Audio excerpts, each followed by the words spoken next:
I removed the audio from the video that you're watching. That video was shot on the 24th of November 2010, and that day was a day that I almost died, and my voice was almost silenced forever. So here I was, enjoying myself, making a video, even though the video wasn't working right. I decided to go outside, and that's where I almost died. It was a beautiful day, about 72 degrees, sunny, a light breeze in November. Oh, it was heavenly. And so I got a blanket, I put it down on the ground, and I got a big pillow, and I laid down. I started brainstorming how I could make the video that I was working on that day work. I started getting really sleepy. So I rolled over on my side, and I kind of gave in to the sleep, and I couldn't keep my eyes open. I started drifting away into dreamland, and suddenly I had a spike of energy, just a sudden burst of adrenaline, and my eyes popped open. I couldn't stay there anymore. Couldn't lay down. I had to get up. I sat up. I knew I had to get up and do something, and I was a bit puzzled. This happened in less than 30 seconds. So I went from very edges of sleep and to not even be able to sit still. So I had to make a change in a reservation for the 30th of November to fly to Mexico. I was planning to stay down there for a few months. I decided to change my plans and get a flight to New Orleans to go spend a month or so with my kids. So I decided I'd get up and make that phone call. Well, I expected it to take a long time the day before Thanksgiving. It didn't. It took a couple of minutes maybe. And I decided to go back outside, and when I walked out, this is what I saw. Well, I was stunned, as you might expect, that I had just by minutes escaped getting clobbered on the head by a big limb. So I went and got my camera. I took a photo of the limb on the pillow, and then I moved the limb out of the way and took that picture that you saw earlier. Now, some people might think that I'd been saved by God or by an angel, and I don't discount that possibility. However, immediately after I saw the limb on the pillow, my first thought was that the tree had warned me. I didn't know how that could have happened, but that was the strongest feeling that I had. And so I was determined to do some research to find out if that's a possibility. Can a tree communicate with people? And the first thing that popped to mind was a woman who I'd heard speak at TED.com, Bonnie Bassler. Now, Bonnie discovered that bacteria communicate with one another. There's a communication going on all the time in our body on that level. Here's what Bonnie had to say about what she called quorum sensing. Now what we understand is that all bacteria can talk to each other. They make chemical words, they recognize those words, and they turn on group behaviors that are only successful when all of the cells participate in unison. And so now we have a fancy name for this. We call it quorum sensing. They vote with these chemical votes, the vote gets counted, and then everybody responds to the vote. And what's important for today's talk is that we know that there are hundreds of behaviors that bacteria carry out in these collective fashions. But the one that's probably the most important to you is virulence. So it's not like a couple bacteria get in you and then they start secreting some toxins. You're enormous. That would have no effect on you. You're huge.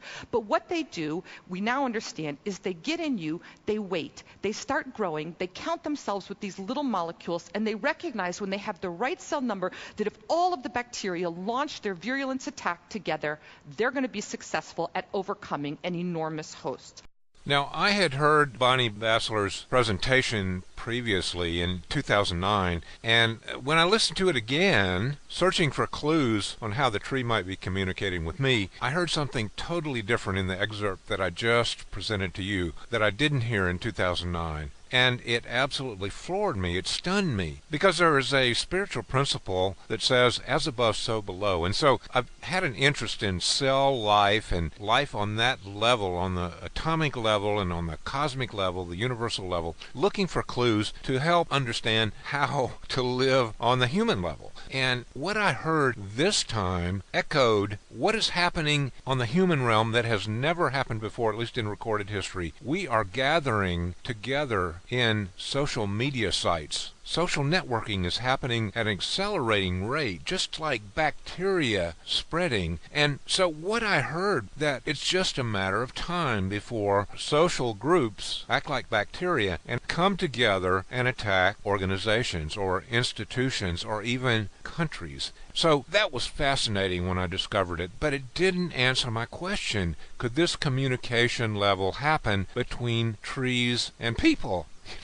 Could that tree have saved my life? So I had to turn elsewhere, and I turned to Bruce Lipton. Here's what he had to say. And I'm going to talk about this amazing structure, the human cell, and how it works. And I also told you that the cell in you have the same functions. Where you have an organ in your body, the cell has organelles that carry out the same function. So that this is a respiratory and digestive system. These are all structures in the cell. There's approximately 70,000 protein parts. So when you open up a cell and you start to take it out, you can start to find that the building blocks are protein. Can I get 70,000 different parts? And the answer is this: by creating a chain with a different sequence of amino acids for each different protein. Where does the life come from? That is the most important, exciting question. I made a machine out of protein, but what is life? Life is animation. Life is movement. The yellow ones at the end are going to be negatively charged. Both of them are negative. Why is this important? We'll go back to a very basic principle of science. When two like charges come against each other, what do?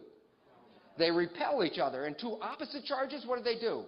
Attract. The two negative charges repel each other. They want to get as far away from each other as they can. So does this make sense that this is a stable shape for this protein? Okay, cool. Now, I have this protein in your body, and I said that this was negative at the end.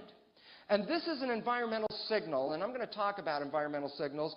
Signals are either other molecules or atoms or energy. Energy can be signals as well. But in this case, let's say it's a molecule. Let's say it's estrogen, a hormone. And let's just say that it's very positively charged. What's the charge on here? A negative? Okay, so if this is coming along and this is positive, what happens when two opposite charges come near each other? So all of a sudden you're going to find that there's a binding. This is where the estrogen binds to the protein. Now this is more positive than this negative. So the question is this: what's the charge at this end of the molecule now? Positive. What's the charge at this one? Now the question is very simple. Is this shape of the molecule stable, or is this one more stable? Let's say I take this molecule off. What's the shape going to do? It's going to open back up like this, right? And then if I put the molecule back on, what's the shape going to do? Close. Well, that is where life comes from. Life is movement of the proteins.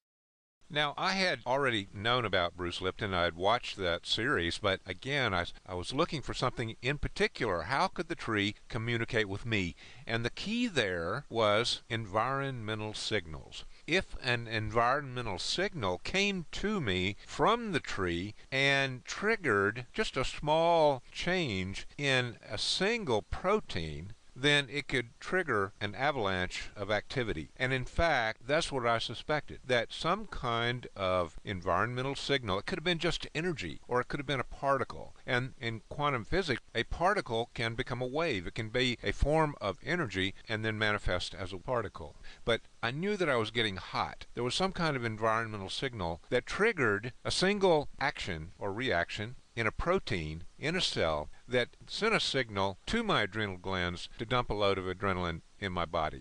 But even though I searched on the internet that day, the 24th of November, I didn't find what that signal was. But it had been a wonderful day, an exciting day, and this is how it ended. I captured this sunset. It was the end of that day, but I knew there was more to come. And so in my next video, I'm going to continue the journey. And here is an excerpt from that next episode. Normally I bring pen and paper, book, my PDA, something to the bathroom with me, and here I was sitting on the toilet on Thanksgiving Day with nothing in hand. And so I saw a book that I had put close by the toilet 3 years earlier. A book that looked really interesting, but I'd never opened to read, so I picked it up. My thumbs parted the book toward the back. I was looking for the index, and voila, I hit the index. I started looking down that page, page 287, and toward the end of that page, I read telepathy between living organisms and environment. With extreme excitement, I flipped over to page 35.